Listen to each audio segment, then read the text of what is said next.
T news network के साथ मैं हूं सज्जाद तरीन। नाजरीन, जिंदा है भुट्टो के नारे लगाने वाली पार्टी ने जुल्फ़िकार अली भुट्टो की सियासत और जुल्फ़िकार अली भुट्टो की पार्टी को अपने हाथों से दफन कर दिया है।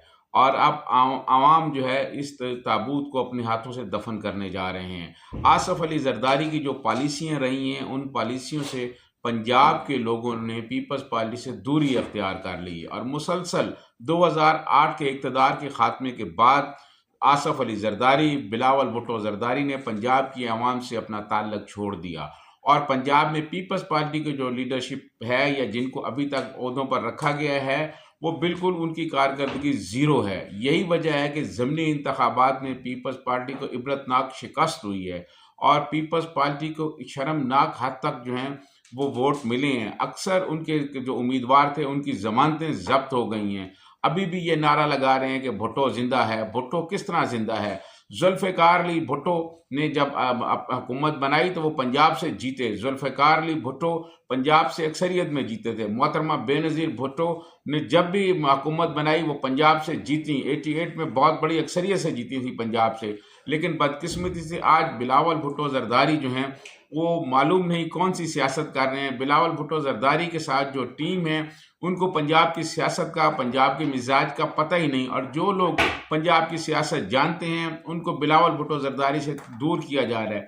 इन पूरे इंतखाबात में ज़िमनी इलेक्शन में हमें कहीं राना फारूक सईद नज़र नहीं आए। पीपल्स पार्टी के बड़े रहनुमा हैं, लोग उनको जानते हैं। इसी तरह कमर जमान कायरा और राजा परवेज़ अशरफ की कहीं नज़र नहीं आए। चौधरी मंसूर जो है वो कहीं नज़र नहीं आई। इसकी वजह यह है कि पार्टी क़यादत ने ज़िमनी इंतखाबात में कोई दिलचस्पी नहीं ली, कोई पॉलिसी ही नहीं बनाई गई, कोई ये देखा ही नहीं गया कि कैंडिडेट्स बेशक हार जाएं लेकिन मुकाबला तो हो, वोट तो मिले कि वोट कितने हैं। अब एक तरफ कैंडिडेट को वोट 70,000 मिल रहे हैं और दूसरी तरफ 1200 वोट मिल रहे हैं और फिर पीपल्स पार्टी वाले कहें ये धांधली है, तो ये एक मजाक है।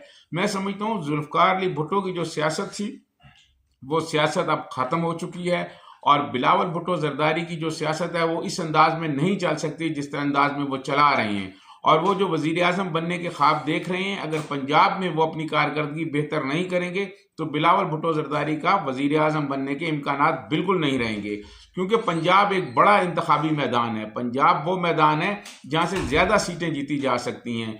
अब पिछले 1 साल 1.5 साल में आप देखें कि कौन सा मतलब ऐसा है शहर है जिसमें ये कहा जाए कि पंजाब के फलां शहर में वहाँ गए और जाके बिलावल भुट्टो मिले। इन्होंने कहा था जी पंजाब के 18 शहरों में हम जलसे करेंगे और वहाँ के जाके जो है पार्टी लीडरशिप खिताब करेगी। वो कौन से जलसे किए और कहाँ खिताब किया? कुछ नहीं हुआ।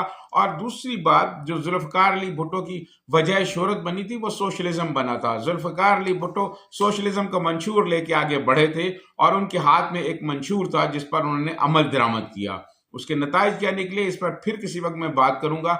लेकिन बिलावल भुट्टो जरदारी जो हैं वो क्या कर रहे हैं, वो उनको कोई बताने वाला ही नहीं है। और दूसरी बात यह है, वो जिस तरह उन्होंने अपने पार्टी के सीनियर लोगों से रवैया रखा हुआ है, वो अपनी निजी महफिलों में बताते हैं कि बिलावल भुट्टो जरदारी उनसे इस अंदाज में बात करते हैं कि उनसे गुफ्तगू नहीं हो सकती। मोहतरमा बेनज़ीर भुट्टो तो हल्का वाइज डिस्कस करती थी कि कौन हल्के में कौन जीता है, पहले इसके कितने वोट थे, उसके बाद हमारे कैंडिडेट की क्या पोजीशन थी और अब किसको वोट देना है, अब कौन ये फैसले कर रहा है, किस तरह फैसले कर रहा है।